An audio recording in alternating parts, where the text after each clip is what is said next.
दोस्तों, कहानी की शुरुआत होती है रूस के एक प्रिजन वैन से, जिसमें बैठे हुए कुछ कैदियों को जेल ले जाया जा रहा था। लेकिन रास्ते में इस वैन में फ्यूल डलवाने के लिए इसे गैस स्टेशन पर रोक दिया जाता है और साथ ही कैदियों को भी हल्का होने की इजाजत दी जाती है। लेकिन जाते वक्त जब ऑफिसर कैदियों को नंबर वाइज वैन में बैठाता है तो एक कैदी कम होता है। फिर तुरंत खोज शुरू होती है और वॉशरूम के बैक साइड पर मिलता है मूवी का मेन कैरेक्टर क्रेवेन, जिसके बाद इन सभी को जेल में ले जाकर सेल्स में बंद कर दिया जाता है। अब अगले दिन जब क्रेवेन एक्सरसाइज कर रहा होता है तो जेल के कुछ बदमाश आदमी क्रेवेन को अपनी दादागिरी दिखाने लगते हैं, लेकिन क्रेवेन इन्हें ही सबक सिखा देता है। इस मारपीट के बाद इसे जेल के हेड सेमोन के सामने पेश किया जाता है, जो पहले से क्रेवेन को जानता था। सेमोन क्रेवेन से कहता है कि ये जेल जल्द ही तुझे सुधार देगी। तभी क्रेवेन जमीन पर शेर का सर रख देता है, जिसकी स्किन से कारपेट बनाया गया था। ये देखकर क्रेवेन गुस्से में कहता है कि तुम्हें शिकार करना शोभा नहीं देता, कहीं कोई एक दिन तुम्हारा शिकार न कर ले। ये सुनकर सेमोन क्रेवेन पर हमला कर देता है और क्रेवेन शेर के दांत से सेमोन को जख्मी कर उसकी जान ले लेता है। इसके बाद क्रेवेन जेल के पुलिस से बचते बचाते छत पर पहुंच जाता है। ना तो इस पर पुलिस की रोक टोक का कोई असर होता है और ना ही गोलियों का। बड़ी फुर्ती से क्रेवेन जेल की ऊंची दीवार को लांघ कर दूसरी तरफ आ जाता है, जहां इसका दोस्त हेलीकॉप्टर में से बैठाकर यहां से दूर ले जाता है। यहाँ बड़ा खुलासा होता है कि क्रेवेन असली कैदी नहीं था, बल्कि ये खोए हुए कैदी की जगह आया था और साइमन को मारकर यहाँ से भाग गया। यहाँ से कहानी पास्ट में शिफ्ट होती है, जहाँ हम 12 साल पहले क्रेवेन और उसके छोटे भाई दिमित्री को स्कूल में देखते हैं। इनके फादर निकोलाई इन्हें लेने आते हैं और इन्हें लंदन से न्यूयॉर्क ले जाने लगते हैं। रास्ते में निकोलाई इन्हें बताता है कि तुम्हारी मदर की डेथ हो गई है। काफी समय से वो मेंटली अनस्टेबल थी और उन्होंने खुद को ही खत्म कर लिया है, जिसका कसूरवार क्रेवेन निकोलाई को ही मानता है, क्योंकि अगर निकोलाई ने अपने बिजनेस से ज्यादा फैमिली पर ध्यान दिया होता तो आज इनकी मदर इनके साथ होती। हालांकि निकोलाई इसे भगवान की मर्जी बताता है और साथ ही ये भी कहता है कि आज मैं तुम दोनों को अपने साथ शिकार पर ले जाने वाला हूँ। इसके बाद हम कैलिप्सो नाम की एक लड़की को देखते हैं, जो अपनी नानी के साथ बैठी थी। ये अपनी नानी की तरह टैरो कार्ड रीडर बनना चाहती थी। इसके लिए नानी से 3 कार्ड और एक कांच की बोतल देती है, जिसमें एक जादुई नुस्खा था, जिससे किसी के भी जख्म भर सकते हैं, यहाँ तक कि जान तक बचाई जा सकती है। ये नुस्खा पीढ़ी दर पीढ़ी चल रहा था, जो अब कैलिप्सो के पास आ गया था। इधर हम निकोलाई को देखते हैं, जिसे आज शेर ना मिलने पर वो एक हिरन को मार देता है, क्योंकि निकोलाई एक शिकारी था और इसका यही काम था। आज रात ये लोग यही टेंट लगाकर रहते हैं और दिमित्री अपने भाई को मिमिक्री करके दिखाता है। दिमित्री के पास ये पावर थी कि वो किसी की भी आवाज को कॉपी कर सकता था। ये देखकर क्रेवेन भी काफी खुश होता है। अगली सुबह होते ही ये लोग शिकार पर निकल जाते हैं और तभी यहाँ एलेक्सी नाम का एक शिकारी निकोलाई से मिलने आता है और इसके साथ पार्टनरशिप करने की बात करता है। लेकिन फेमस शिकारी निकोलाई इसके साथ काम करने से मना कर देता है और इंसल्ट करके यहाँ से इसे भगा देता है। इस बातचीत के दौरान दिमित्री और क्रेवेन जंगल में काफी दूर चले जाते हैं और अचानक इनके सामने एक शेर आ जाता है। क्रेवेन अपने भाई को बचाने जैसे ही आगे आकर शेर पर गन पॉइंट करता है, ये शेर क्रेवेन पर झपट्टा मार देता है। अपने बच्चों की आवाज सुन निकोलाई जल्दी से यहाँ आकर शेर को 3-4 बार शूट करता है, पर शेर क्रेवेन को अपने साथ दूर ले जाता है। इसी एरिया में कैलिप्सो भी अपने पेरेंट्स के साथ शिकार करने आई हुई थी। जब ये क्रेवेन को जख्मी हालत में देखती है तो तुरंत उसके पास पहुंच जाती है और वही नुस्खा इसके जख्मों पर लगा देती है। यहाँ पर हमें पता चलता है कि इस नुस्खे के साथ साथ शेर के खून की एक बूंद भी क्रेवेन की बॉडी में चली गई है, जिससे क्रेवेन को शेर जैसी ताकत मिल जाती है। डॉक्टर्स भी क्रेवेन की कंडीशन देख हार मान जाते हैं, लेकिन अचानक से क्रेवेन उठ जाता है। नुस्खे और शेर के खून की वजह से ये बहुत जल्दी रिकवर हो जाता है और फिर निकोलाई इसे घर ले जाता है और दीवार पर हमें उसी शेर का सिर लगा हुआ दिखता है, जिसने क्रेवेन को नुकसान पहुंचाया था।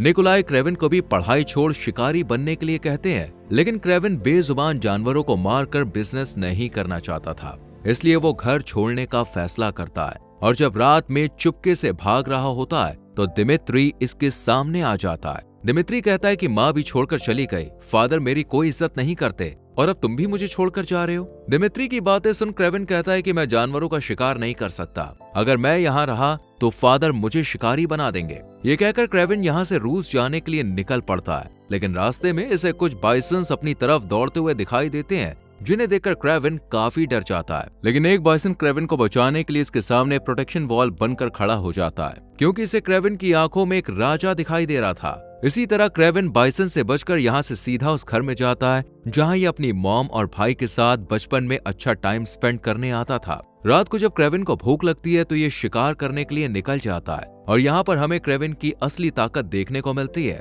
क्रेविन नॉर्मल इंसान से काफी ज्यादा फुर्तीला, ताकतवर हो गया था। एक बार क्रेविन को दूर गोली चलने की आवाज सुनाई देती है। जब ये पेड़ पर चढ़कर देखता है तो पता चलता है कि दो हंटर्स बाइसन्स का शिकार कर रहे हैं। ये देखकर क्रेविन तुरंत उन शिकारियों के पास जाता है और कहता है कि तुमने जितने बाइसन्स का शिकार किया है उसके लिए मैं तुम्हें छोड़ दूंगा, लेकिन अब यहाँ से तुरंत चले जाओ। ये सुनकर शिकारी हंसने लगते हैं और मारने के लिए गन तान देते हैं, लेकिन क्रेविन इन दोनों को बेरहमी से मार देता है। और फिर कहानी घूमती है प्रेजेंट में, जहाँ जेल से भागकर क्रेविन अब फिर से जंगल वाले घर में आ गया था। यहाँ इसे कुछ शिकारियों की आवाज आती है और फिर से निकल पड़ता है जानवरों को बचाने के लिए। शिकारी बाइसन्स के सींगों को काट कर ले जा रहे थे। क्रेविन जब इन्हें रोकता है तो एक गाड़ी स्टार्ट कर आगे बढ़ जाते हैं, लेकिन क्रेविन भी किसी तरह गाड़ी पर चढ़ जाता है और एक एक करके सबको मौत के घाट उतार देता है। लेकिन इनमें से एक खास आदमी बचकर अपने ऑफिस में आ जाता है और देखता है कि क्रेविन यहाँ पहले से ही मौजूद है।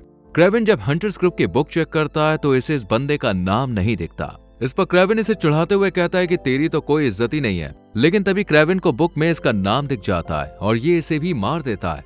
इसी हंटर बुक को क्रेविन अपना मोटिव बना लेता है, जिसमें मौजूद सभी हंटर्स को मारकर इसे जंगल और जानवरों को बचाना था। इधर हम कैलिप्सो को अपनी माँ के फ्यूनरल में देखते हैं, जो बहुत ज्यादा दुखी थी। कैलिप्सो जब यहाँ से जा रही होती है तो क्रेविन इसके पास आकर इसे टैरो कार्ड और वही कांच की बोतल दिखाता है और बताता है कि मैं वही हूँ जिसकी तुमने जान बचाई थी। यहाँ कैलिप्सो के पास भी हंटर्स की लिस्ट आ चुकी थी, इसलिए कैलिप्सो हंटर किलिंग मशीन में क्रेविन के साथ हाथ मिला लेती है और दोनों हंटर्स को मारने के लिए प्लानिंग बनाने लगते हैं। इधर हम मेन विलन एलेक्सी को देखते हैं, जिसे इसका एक आदमी बताता है कि क्रेविन नाम का एक आदमी शिकारियों को मार रहा है, जल्द ही हमें कुछ करना होगा। ये सुनकर एलेक्सी ज्यादा परेशान नहीं होता और यहाँ से अपनी दुश्मन गैंग से मिलने जाता है और गैंग के आदमियों से कहता है कि तुम्हारा लीडर तो क्रेविन के हाथों मारा गया, इसलिए मैं तुम्हारे बिजनेस को टेक ओवर करना चाहता हूँ। इस बात के लिए कुछ लोग राजी हो जाते हैं, लेकिन जो लोग मना करते हैं उन्हें मारने के लिए एलेक्सी अपने असली रूप में आ जाता है। दरअसल एलेक्सी की बॉडी में कुछ ऐसी बायो मैकेनिकल ट्यूब्स लगी थी जिससे ये अपने इंसानी रूप में रहता था, लेकिन इन ट्यूब्स को निकालते ही ये गेंडे का रूप ले लेता है।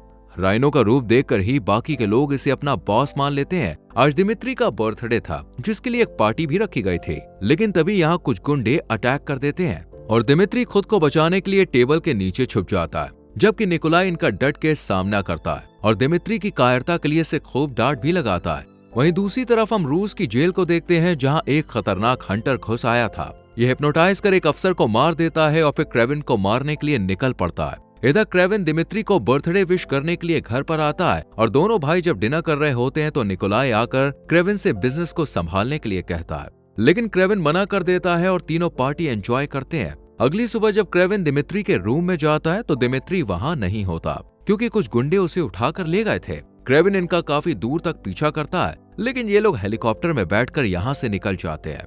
क्रेविन मदद लेने के लिए कैलिप्सो के पास जाता है, जहाँ वो इसकी हेल्प करने के लिए राजी हो जाती है। उन गुंडों में एक टर्किश आदमी भी था, जिसकी खोज में क्रेविन लग जाता है और अपने फादर के पास जाकर उनसे $20 मिलियन मांगता है, क्योंकि यही दिमित्री को बचाने की कीमत थी। लेकिन निकोलाई झुकना नहीं चाहता था, इसलिए ये पैसे देने से मना कर देता है। हालांकि गुंडों ने दिमित्री की उंगली काट कर भी भेजी थी, लेकिन फिर भी निकोलाई उनके सामने नहीं झुकता और गुस्सा होकर क्रेविन अपने भाई को ढूंढने निकल जाता है, जिसमें कैलिप्सो भी इसकी मदद करती है और ये दोनों एक ऐसे शख्स के पास जाते हैं जो उन्हें टर्किश आदमी की लोकेशन बताता है। तुरंत क्रेविन उस लोकेशन पर पहुंचकर गुंडों को एक एक करके खत्म करता है और फिर टर्किश बंदे के पास पहुंचकर दिमित्री के बारे में पूछता है, जिस पर यह आदमी बताता है कि वो एलेक्सी के पास है। इधर हम एलेक्सी को देखते हैं, जो दिमित्री से कहता है कि तुम मेरे साथ जुड़ जाओ, वैसे भी तुम्हारा भाई फादर को मारने वाला है, इसके बदले मैं तुम्हें खास ताकत भी दे सकता हूँ। ये सुनकर दिमित्री थोड़ा सोच में पड़ जाता है। वहीं क्रेविन अब अपने असली दुश्मन एलेक्सी का पता लगाने के बाद कैलिप्सो के साथ अपने घर जाता है और एलेक्सी को मारने की तैयारी करने लगता है।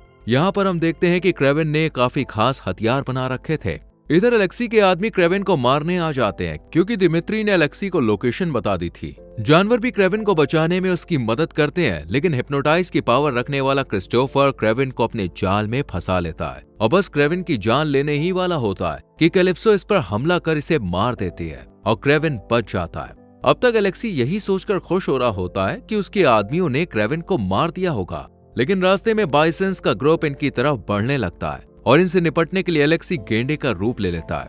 यहीं क्रेविन भी आ जाता है और दोनों में जबरदस्त फाइट होती है। इसी बीच क्रेविन एलेक्सी के शरीर पर रॉड से हमला कर देता है और फिर बाइसेंस को इसके ऊपर चढ़ाकर इसे मौत की नींद सुला देता है। तभी दिमित्री भी यहाँ पे आ जाता है। आखिर में क्रेविन सबसे बड़े शिकारी को मारने जाता है जो कि निकोलाई था, लेकिन निकोलाई कहता है कि मैं एक शिकारी हूँ और आखिर तक यही करूंगा।